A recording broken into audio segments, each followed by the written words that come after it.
이혼 위기에 처한 부부 코디와 메이가 마법으로 인형이 되어 다시 인간으로 돌아가기 위한 여정을 떠나는 협동 액션 어드벤처 게임입니다. 딸 로즈의 눈물로 인해 작아진 부모가 자신들의 집을 거대한 던전처럼 모험하며 관계를 회복해 나가는 감동적인 스토리인데요. 이 게임의 가장 큰 특징은 강제 분할 화면과 비대칭 협동 플레이입니다. 예를 들어 한 명이 못을 쏘면 다른 한 명이 망치로 그 못을 박아 발판을 만들거나 한 명은 시간을 되돌리고 다른 한 명은 복제 능력을 사용해 퍼즐을 풀어나가는 식입니다. 매 스테이지마다 레이싱, 슈팅, 플랫포머 등 완전히 새로운 장르를 경험하기 때문에 지루할 틈이 없는 게임인데요. 혼자서는 절대 플레이할 수 없으며 반드시 둘이서 소통하며 진행해야 하는 구조라 진정한 협동의 재미를 느낄 수 있습니다. 친구 패스로 한 병만 게임을 사도 함께 플레이할 수 있기 때문에 가성비 면으로도 나쁘지 않습니다. 스플릿픽션은 이테이크2를 만든 헤이즐라이트 스튜디오의 신작 2인 협동 액션 어드벤처입니다. SF와 판타지, 두 장르의 세계를 넘나들며 완전히 다른 플레이 스타일을 동시에 즐길 수 있는 것이 핵심인데요. 작가인 미오와 조이는 자신들의 이야기를 훔치려는 기계 때문에 각자 써온 SF 우주와 판타지 세계가 시뮬레이션으로 구현된 공간에 갇혀버립니다. 현실로 돌아가려면 서로의 세계관을 이해하고 SF의 속도감 있는 액션과 판타지의 퍼즐 능력을 맞물리게 해 다양한 기믹을 돌파해야 합니다. 페이지마다 새로운 규칙과 협동 기믹이 쏟아져 나와 지루할 틈이 없고 친구 패스로 한 명만 게임을 사도 함께 플레이할 수 있다는 점까지 이테이크2의 장점을 그대로 이어받았습니다. 이테이크2를 재미있게 즐기셨다면 스플릿픽션은 거의 필수로 해볼 만한 후속작이라고 생각합니다. 피크는 등산가가 되어 험난한 산을 함께 오르는 등산 시뮬레이터 협동 게임입니다. 정상에 도달하기 위해 서로 도우며 장애물을 극복해 나가는 과정을 그린 이 게임은 물리 기반 등반 메커니즘을 정말 잘 살렸는데요. 폐쇄된 지역에서는 메아리처럼 목소리가 울린다거나 혼자서는 잘 지나갈 수 있었던 다리를 여러 명이 지나가면 무너진다던가 하는 현실적인 물리 요소가 플레이 전반에 영향을 미치기 때문에 상당히 재미있습니다.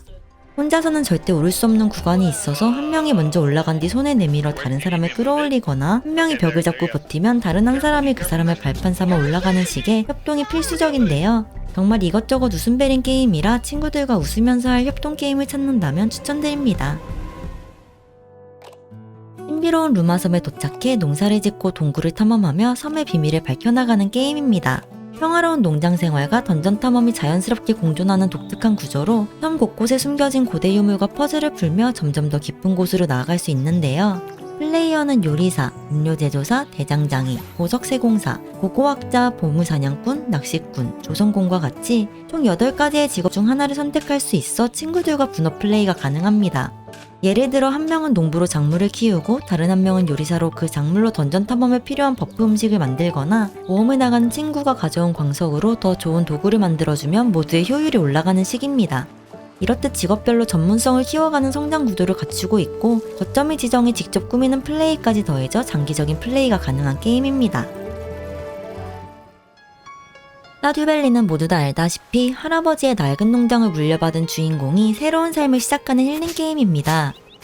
지친 도시 생활을 뒤로하고 펠리컨 타운에 정착한 주인공이 황폐한 농장을 다시 일으켜 세우며 마을 주민들과 교류하고 농장을 성장시키는 게임이죠. 멀티플레이어에서는 최대 4명이 같은 농장을 공유하며 경영할 수 있는데 한 명이 농사에 집중하고 다른 한 명은 낚시로 초기자음을 모으는 식으로 역할 분담이 가능합니다. 광산 탐험도 혼자보다는 둘이서 가면 훨씬 안전하고 효율적이고 게임 내 결혼 시스템도 있어서 NPC들과 결혼하는 것도 가능합니다. 픽셀 그래픽의 콘텐츠가 방대해서 장기적이고 가벼운 멀티게임을 원하신다면 스타듀밸리도 꼭 해봐야 하는 게임이라고 생각합니다. 호더킹은 용감한 모험가들이 혼돈의 근원을 찾아 나서는 턴제 전략 게임입니다. 매번 플레이할 때마다 지도, 적, 이벤트가 랜덤으로 생성되어 늘 새로운 모험을 경험할 수 있다는 것이 특징인데요.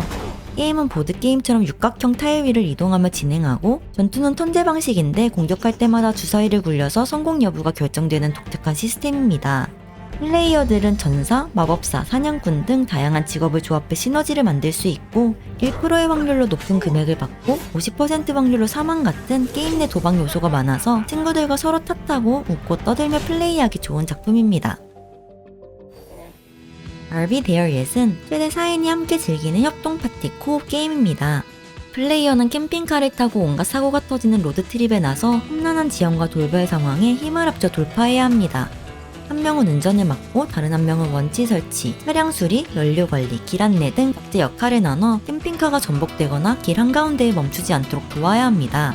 이나 진창, 절벽 가장자리 같은 위험한 구간에서는 누군가는 밖으로 나가 로프를 걸고 또 다른 사람은 가속 브레이크를 조절하며 타이밍을 맞추는 등 이러한 실시간 협동이 중요합니다.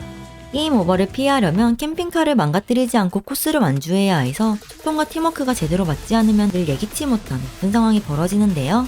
전체적으로 귀엽고 코믹한 연출과 캠핑카 끌고 지옥까지 가는 여행 같은 유머러스한 분위기가 강해 보기만 해도 웃음이 나는 파티용 코업에 가깝습니다. 귀여운 생명체 펠들이 살고 있는 오픈월드에서 생존하고 기지를 건설하는 게임입니다. 해를 포획하고 육성하며 함께 살아가는데 포켓몬 같은 수집 요소와 아크 같은 서바이벌 크래프팅이 결합된 독특한 구조죠. 펠들은 단순한 동료가 아니라 기지에서 일을 시키거나 전투에 동행시킬 수 있고 심지어 무기 제작 공장에서 노동을 시킬 수도 있습니다.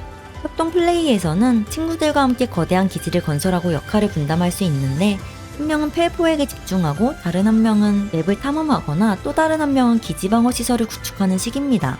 특정 벨은 최강, 벌목, 농사 등 특화된 작업 능력이 있어 효율적으로 배치하는 재미가 있고 보스펠을 잡을 때는 여러 명이 협력했을 때 훨씬 수월하기 때문에 협동이 필수적입니다.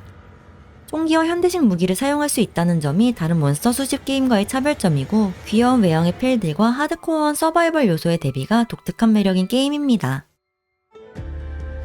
이렇게 연인 또는 친구들과 하기 좋은 캐주얼한 협동 게임을 몇 가지 준비해보았는데요. 제 채널에서는 월별 신작 게임과 주목해볼 만한 작품들을 스포일러 없이 소개하고 있으니 게임 추천 콘텐츠에 관심이 있으시다면 좋아요와 구독 부탁드리도록 하겠습니다. 오늘도 끝까지 시청해주셔서 감사합니다. 몽바